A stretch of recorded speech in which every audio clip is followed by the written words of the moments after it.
Hey Brooksiders, thanks for being with us here this morning at Brookside Baptist Church. Welcome to each and every one of you. If this is your first time out to a Brookside service, we'd love to know that you are here.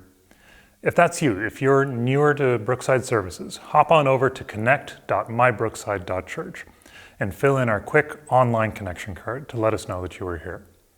And when you do that, we'll make a donation to COVID-19 relief work going on here in our city. Thanks very much for doing that. Some new things are getting started up this fall, so stick around to the end to get more info about what's coming up.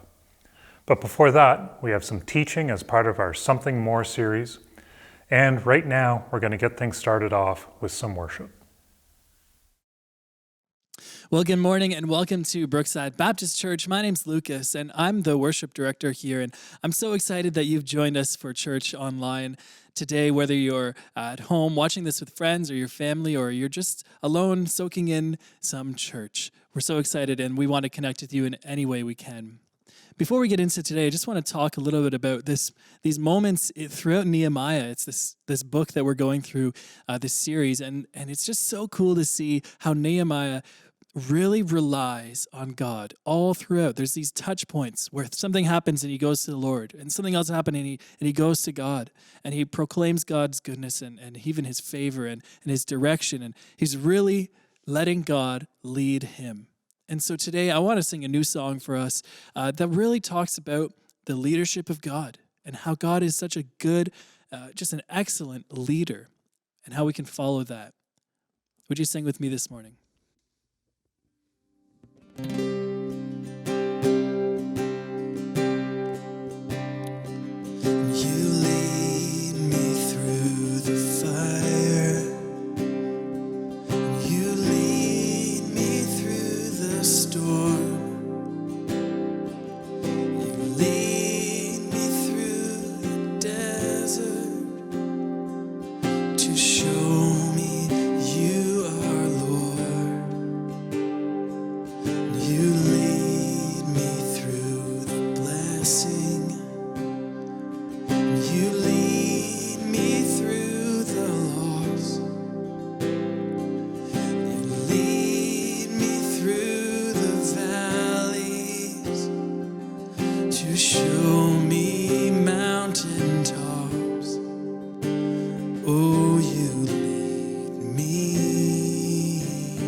Hi, everybody.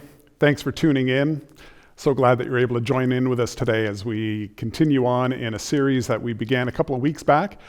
We are in a series called Something More, Pursuing God's Dreams for Our Best. God's dreams for this world, God's dreams for the things that matter most around us. And we are kind of leading into that. What does it look like? What does it mean to have a dream from God? What does it mean to pursue that dream? And how do we go about doing that? We're living in a busy world with busy lives, even with all the restrictions that are on us right now. How do we do that? One of the things that I find interesting about visions and dreams is that at the beginning, they're almost always super exciting. Everybody's like, oh, this is amazing. Like there's this big idea and this big dream and this big picture, and we're gonna take this hill, we're gonna go and do this big thing, and people head off, and it's awesome, and everybody's excited. It's great at the beginning. Visions and dreams can be great at the end as well, right? When you're kind of coming around that last corner and you're coming close to the finish line and you're almost finished the project and you can tell it's just these last couple little things, and their energy comes back up and you can cross the finish line and celebrate, and it's all great. The beginning, it's often great.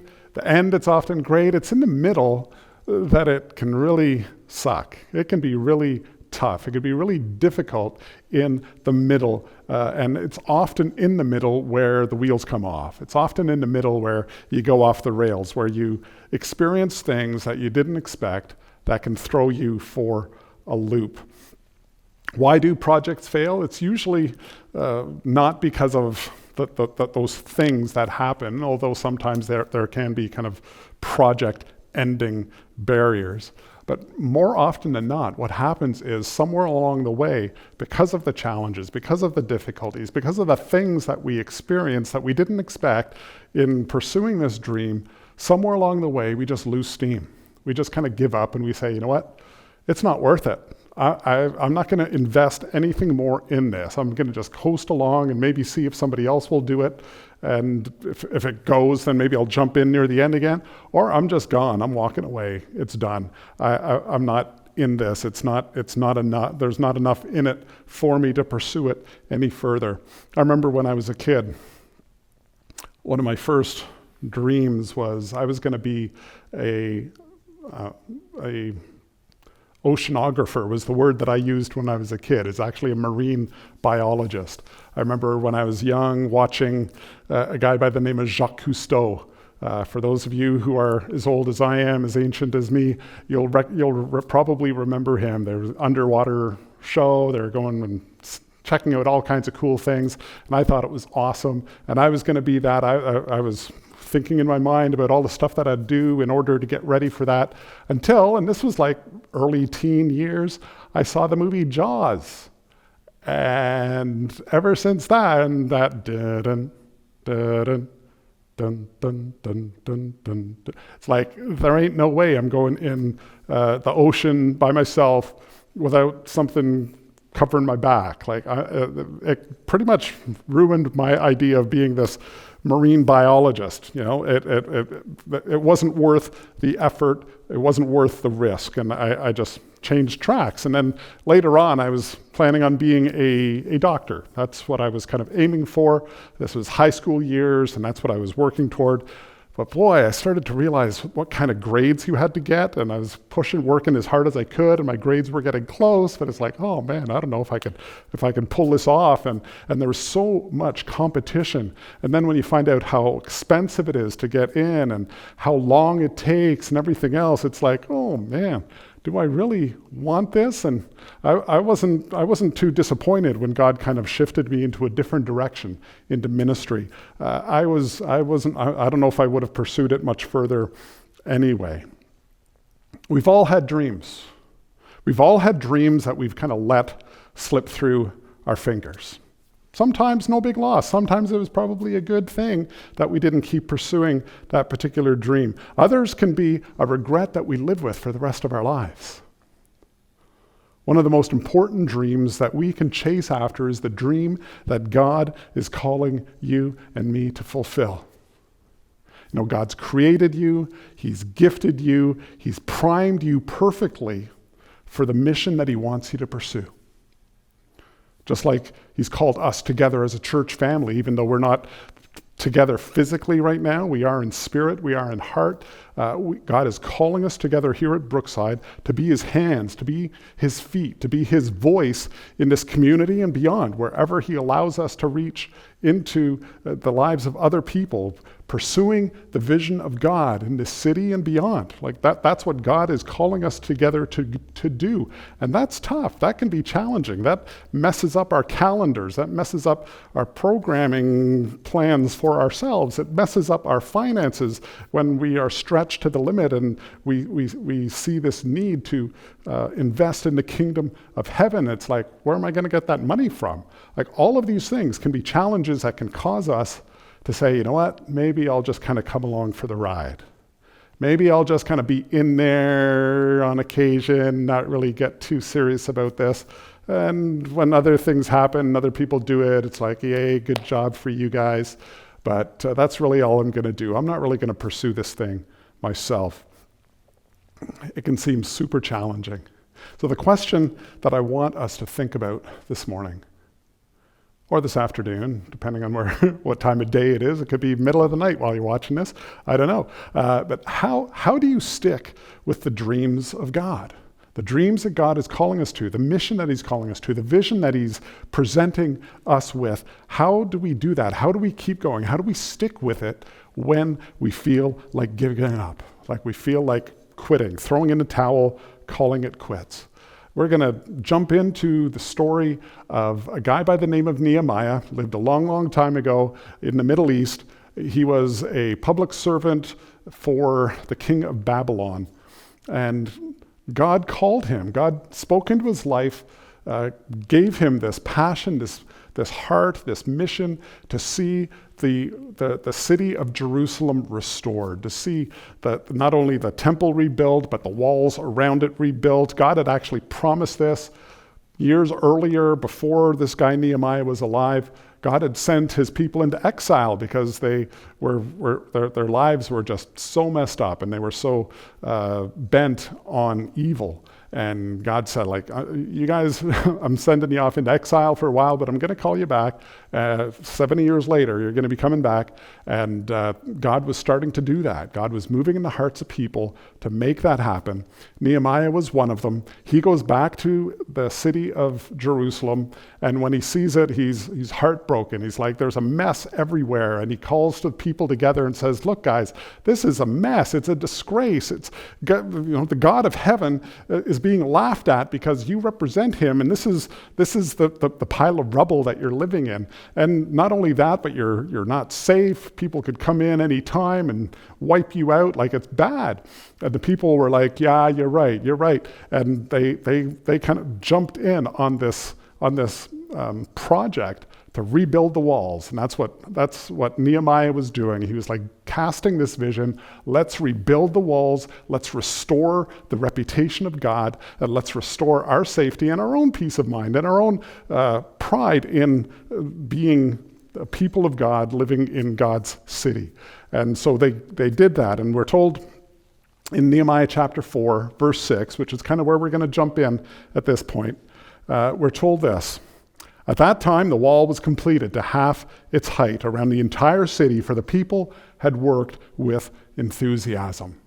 So kind of get this picture. There was a people, they were living in the shambles, and they were kind of just putting up with it. They were like, yeah, it's bad, but oh well, that's just the way it is. Nehemiah comes along and says, nope, not going to put up with this anymore. We're going to restore our own hope. We're going to restore God's reputation. We're going to do something about this. Let's get busy. Let's get working. They're like, okay, let's do it. And actually we're kind of skipping over chapter 3 and part of chapter 4. It's like verse after verse after verse that says, so-and-so started building this spot. So-and-so started building this spot. They were like building close to their homes, and they were basically like the entire circumference of the city of Jerusalem was being worked on. And it says here, they got halfway. They got it back restored to half the height. The people had been working well. But it's at halfway in this story, and it's often halfway in the dreams and the visions and the projects that God calls us to, where the wheels come off the cart, where things start to go bad. And we see this happening here. And we're going to look at 4 things that happened, 4 pressures that Nehemiah faced that he had to overcome if he was going to stick with it. He could have said, "Oh, this is nuts. I'm out of here. You guys are losers. You're not in the game. You're just playing around. I'm out of here. I'm not. What's the point?" But he didn't do that. Instead, he pressed in, and he modeled a way that each of us can lean deeper into the things of God, the mission of God, the vision of God, the purposes of God when things get tough. All right? We ready? Should we jump in? Let's see what he does. How do we stick with it? That's the question we're going to ask. How do we stick with it? The first way we stick with it is simply this. We push through the setbacks.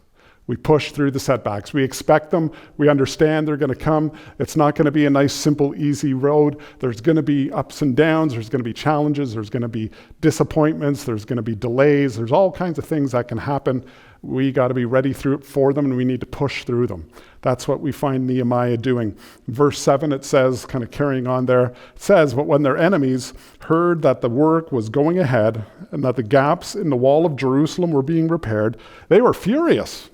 They all made plans to come and fight against Jerusalem and throw us into confusion."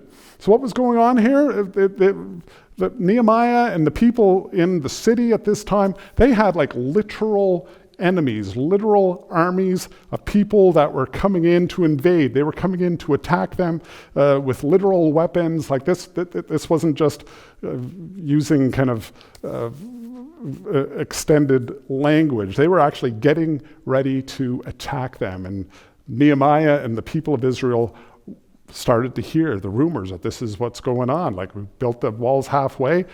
Up until then, the people around the surrounding nations didn't really care too much, but they were starting to get a little bit done here. They were starting to make some progress, and the people around them were starting to say, "Hey, it looks like they might continue this thing," and they got really upset about it. They wanted to stop. So what did Nehemiah do when the people were like, "This is crazy, this is nuts. We're trying to do this thing. We're trying to follow God. We're trying to rebuild this wall, and the people around us are now threatening us, and they're planning on coming and wiping us out, killing our kids and killing us and taking our wives off." Like that. That's what they were facing.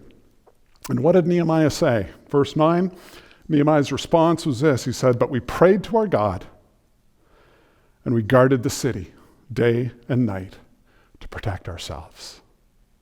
It was kind of a both and response here. It wasn't just pray and blindly, ignore what's going on.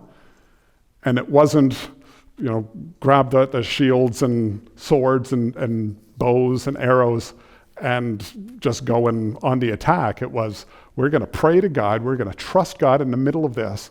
We're going to lean on Him. We're going to remind ourselves what God is able to do, and we are going to protect ourselves. We're going to pull out the swords and shields and bows and whatever else we need to do. We are going to prepare properly. So they pushed through the threat. They didn't ignore it. They worked around the setback. They kept going in spite of the threat. They pressed through to make it happen. I don't know if you know this, but one of our values here at Brookside is that, to make it happen. Most of us don't have literal enemies out there prepping to take us out, though there are many places in our world today where that exactly is the case for our Christian brothers and sisters. We might not have that kind of hostility here, hostiles ambushing us from the grass around our building or something like that. But we've experienced a whole mess of setbacks, especially these last 6 months, haven't we? It's like if somebody had told us 8 months ago that we would be living like this today, we would have said, "Well, what planet are you on?" Like, where's that even coming from? We're dealing with isolation to an extent that many of us have never experienced before. Our regular habits and plans and routines, all that kind of stuff, are totally disrupted.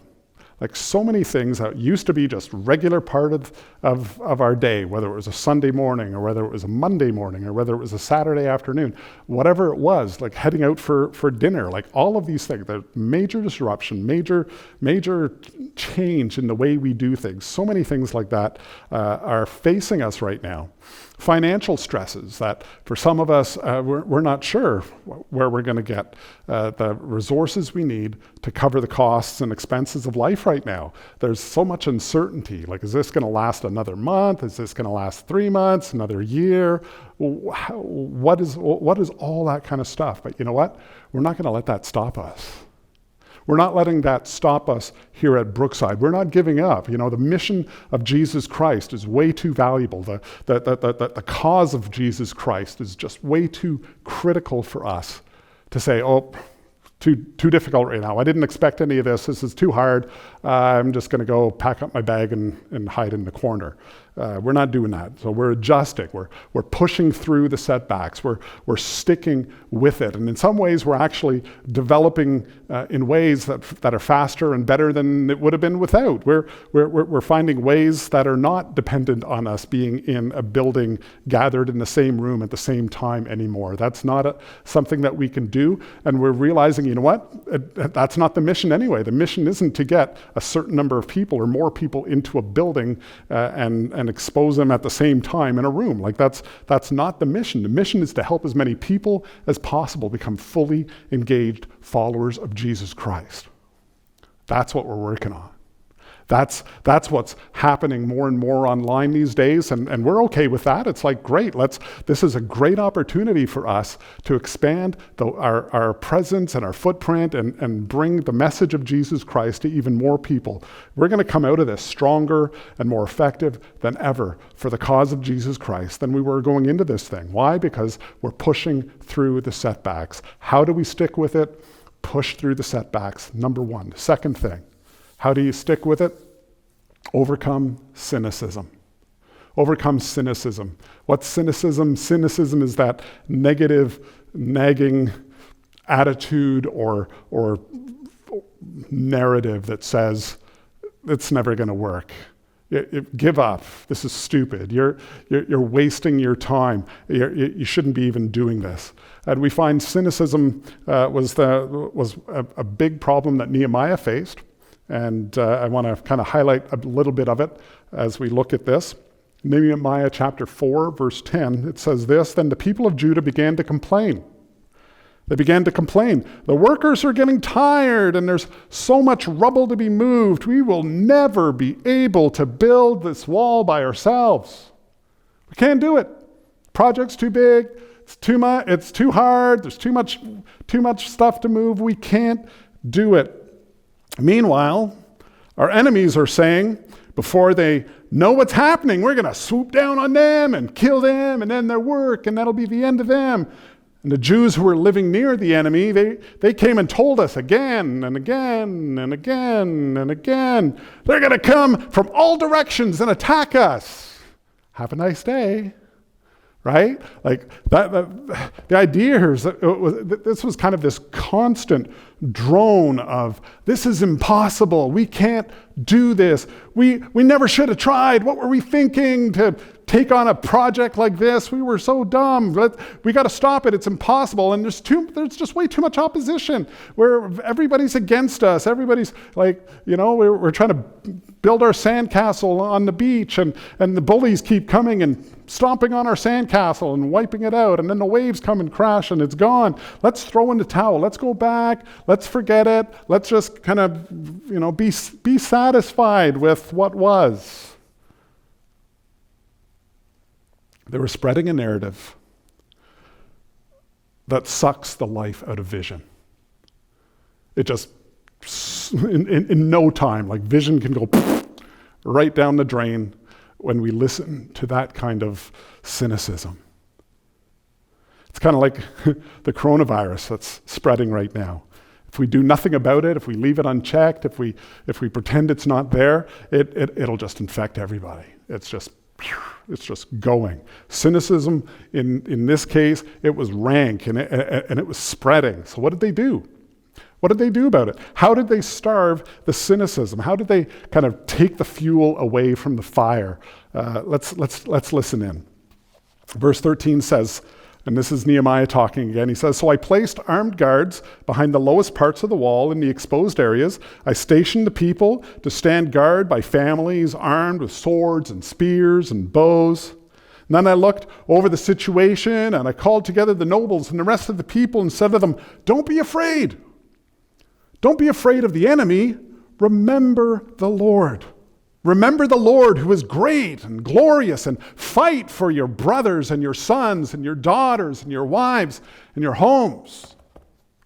Like, Nehemiah didn't just start complaining. He didn't join in with the negativity. He didn't join in with the cynicism.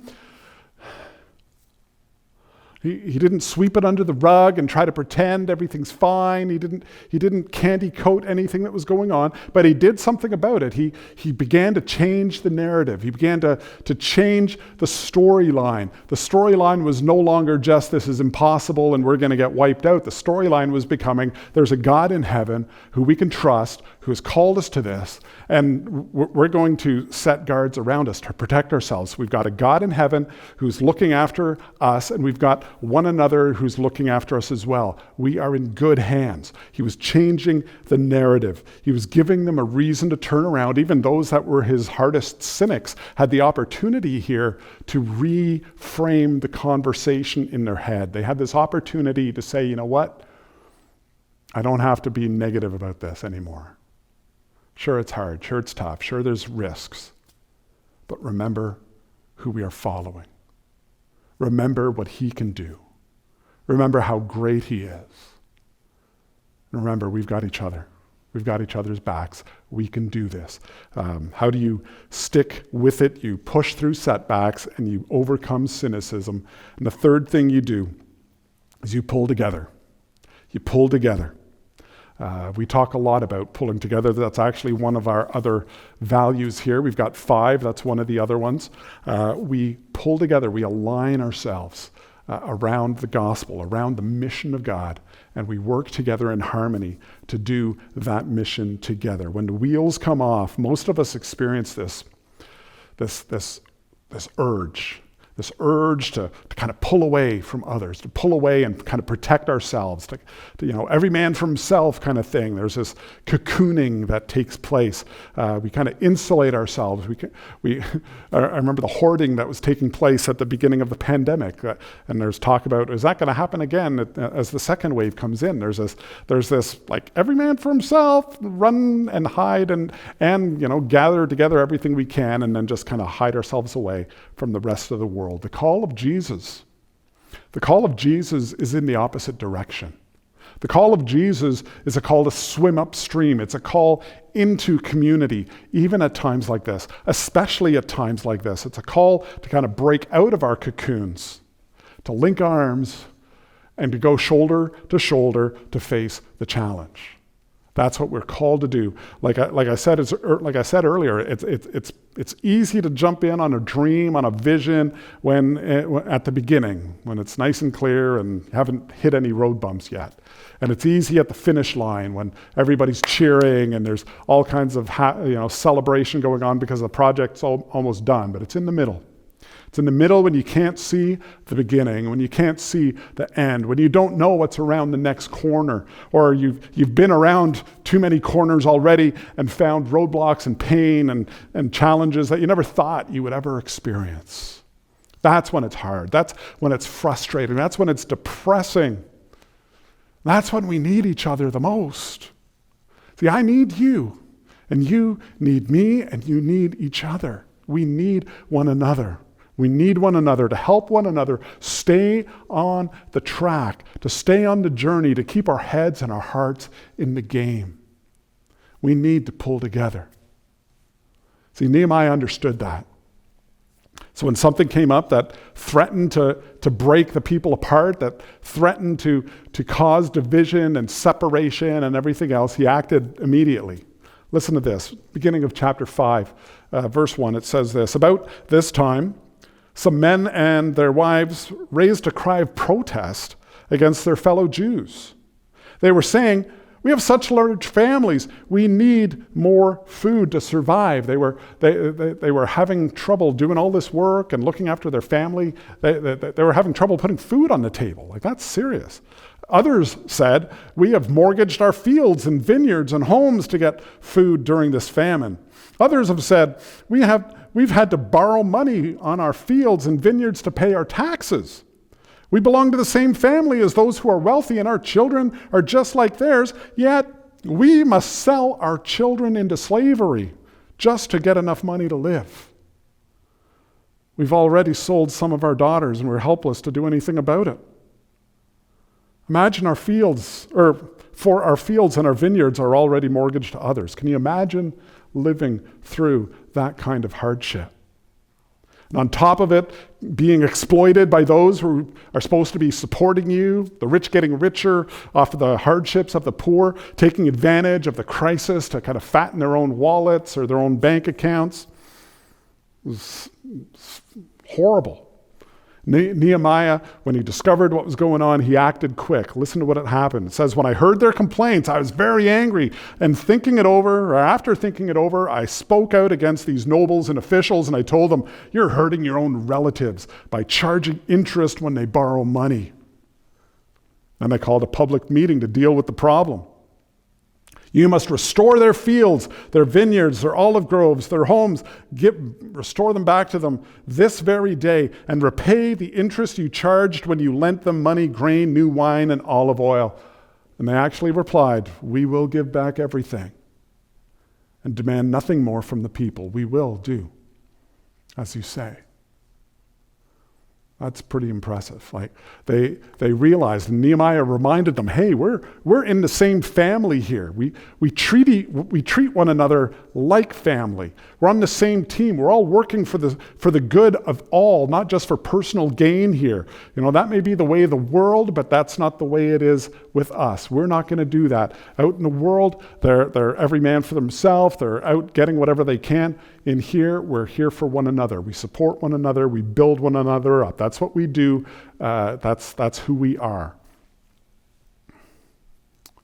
You and I, we need to pull together. We need to be part of a team that is pulling in the same direction, that is working toward the same mission, the same vision that God is calling us. So who is on your team?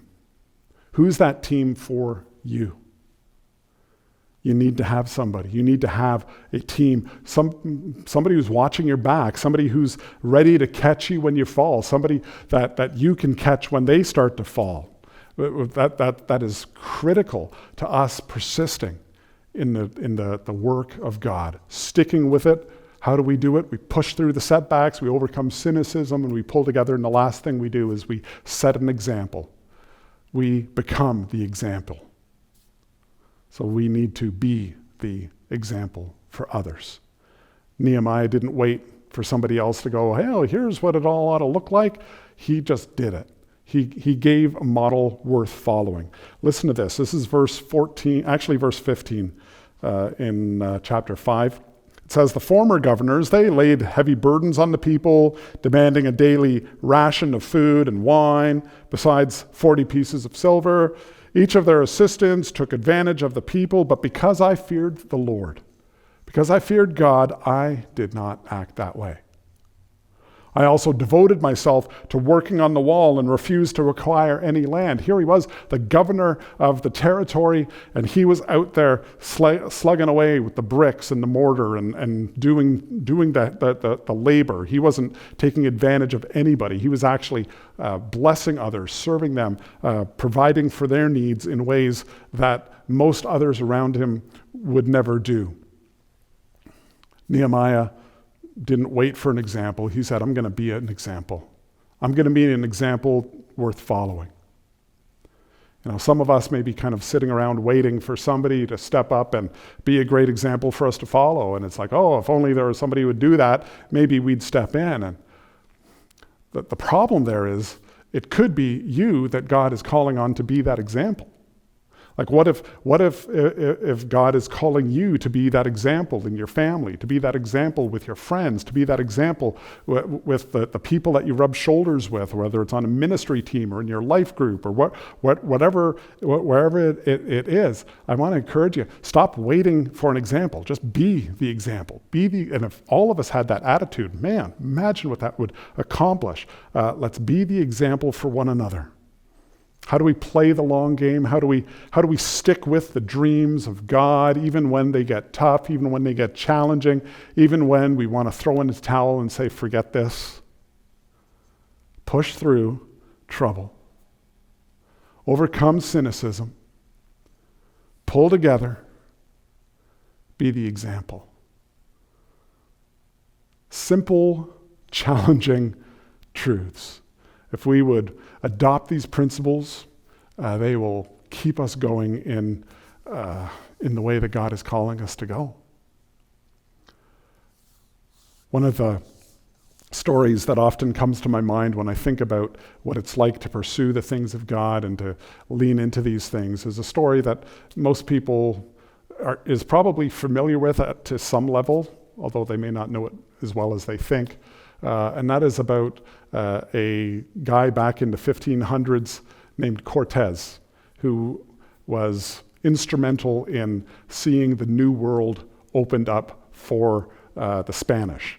He came in and he and his men took huge areas for Spain. He did so much in that regard. And there's a popular story about when Cortez landed and they got off the boats, that he did something shocking to keep his soldiers from like jumping back on the boats and heading off when they saw how difficult it was. He burned the ships. Now, historians will say he didn't actually burn the ships. They actually scuttled them. They pulled them off and stripped them and used the wood for their houses and everything else. Either way, the ships were gone. They were done. There is no going back. It's only forward from here, only moving forward. And for some of us, we kind of need to burn a ship or two for ourselves. Maybe you have an idea of what God is calling you to do and you've been kind of holding back because of this or that or whatever thing, and maybe you need to let go of some of those things. Maybe you've been dealing with a struggle and a challenge that has been kind of keeping you wrapped up, but you just keep going back. Remember a story, well, I won't get into the story about eclairs in the fridge. Ask me about it sometime. But it's so that there's a Christian music band called For King and Country, and they actually wrote a song about this story, about Cortez and the burning of the ships, and they called it Burn the Ships. I think their album was called that, 2018. But the chorus of the song goes like this. It goes, "Step into a new day, we can rise up from the dust and walk away, we can dance upon your heartache. So light a match, leave the past, burn the ships, and don't look back." It's like that's what God is calling us to. And I want to ask, are there ships you need to burn? Are there some things you need to let go of, maybe that are distracting you and keeping you from doing the things that God is calling you to do? And are you leaning in? And are you willing to push through, to do whatever it takes to see the work and will of God accomplished in your life, in your community, in this world for His glory? That's what we have the opportunity to do. That's what I'm doing. And I'm anticipating your presence alongside, shoulder to shoulder as we do it.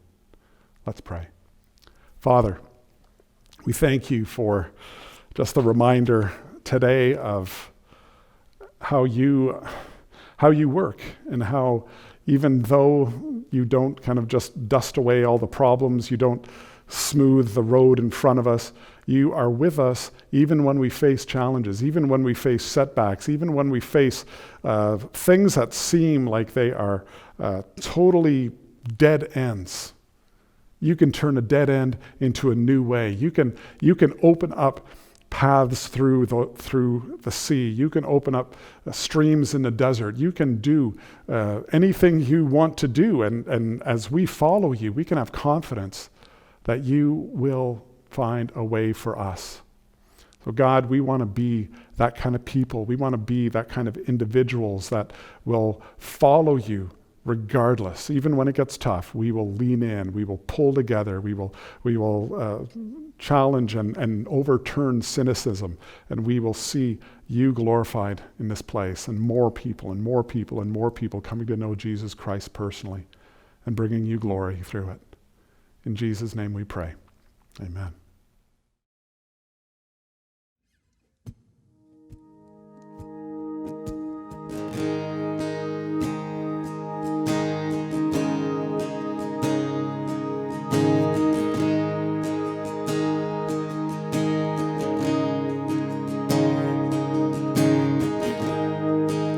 Worthy of every song we could ever sing, worthy of all the praise we could ever bring, worthy of every breath we could ever breathe. We live for you. Oh,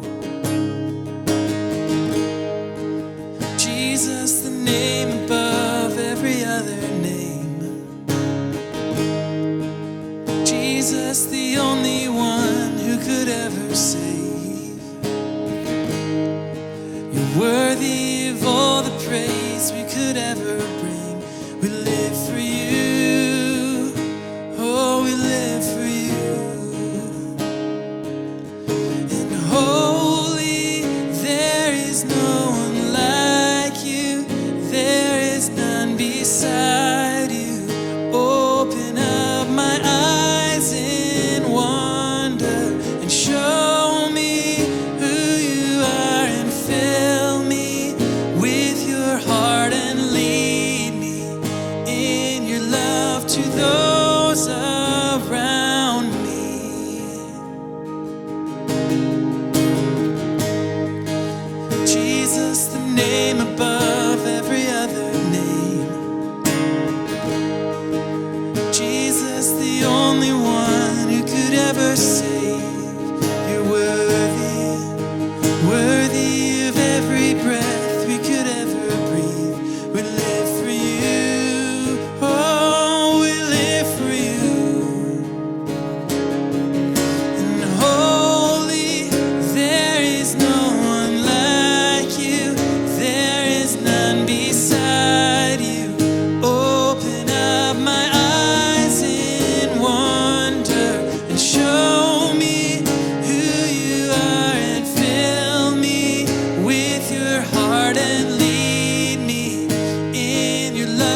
Hey Brookside, there's some stuff coming up that you might want to know about. We want to invite you to consider becoming part of a life group. You heard Greg talking earlier about knowing who it is that's on your team, knowing who it is that's on your side, who's in your corner, who it is that is around to help you live life. And life groups that's what it's all about.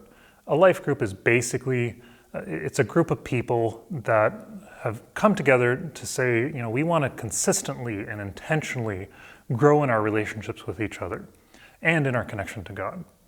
They're one way of doing life together. It's not just a weekly Bible study. Sometimes it involves study, yes, but it's much more than that. It's about relationships and helping each out along the way.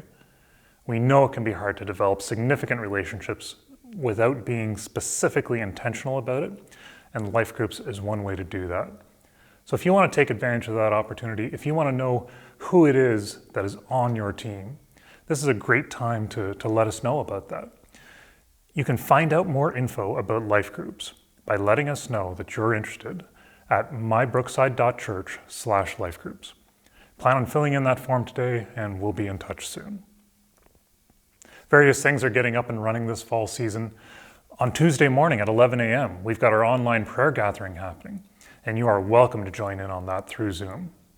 On Tuesday evening, we have Life Group 101 happening. This is a new opportunity for those who don't feel they can commit right now to being part of a proper life group, but they want to take advantage of a time to connect with others and to experience some aspects of life groups. That's happening at 7 p.m. on Tuesday night. Then on Wednesday night at 7 p.m., we have our regular gathering time. Relaxed, unstructured, drop in for a bit, catch up with some folks. And next Sunday morning at 8:30 is our usual pre-service gathering. See some friendly faces and catch up a bit in our virtual lobby just before the service. All of those are not streamed elsewhere. They only happen on Zoom. And you're invited regardless of whether you're a Brookside old-timer or maybe this is your first time as part of a Brookside event. You can get info about all those events in the Brookside Brief email newsletter, including the links that you're going to need so that you can take part in those events. If you're new to Brookside, we'd love to see you out at any one of those events, and we'd love to know that you were here this morning. Please fill in our online connection card at connect.mybrookside.church. Just let us know a little bit about yourself, and when you do that, we'll make a donation to Respond Ottawa and their efforts to help meet needs across our city during the current COVID-19 crisis.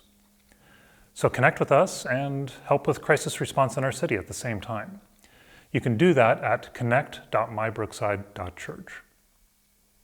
Remember that our Brookside response team is here to help if you need anything, like if you need groceries delivered or you just need a hand with something as we stick to social distancing guidelines. You can put in a request on the website at mybrookside.church. And that's also where you can sign up to be a part of that response team if you want to help serve others. That's just another way that Brookside is staying connected to each other. Now, our mission here at Brookside is that we want to help develop fully engaged followers of Christ. That's behind everything that we do. We want to see more people, you, me, your neighbors, your family, your coworkers. We want to see them connect more with Jesus and see change in their lives. Thank you for giving generously toward this mission so that we can see more people become more fully engaged followers of Jesus. If you want to support that mission financially, you can do that through check or pre-authorized debit or e-transfer. Instructions for all of those can be found at mybrookside.church/giving. Let's continue to focus on seeing more of our community impacted by the love of Christ. Thanks for being with us today. We really hope that we can connect again at one of our online events coming up this week. So we hope to see you soon.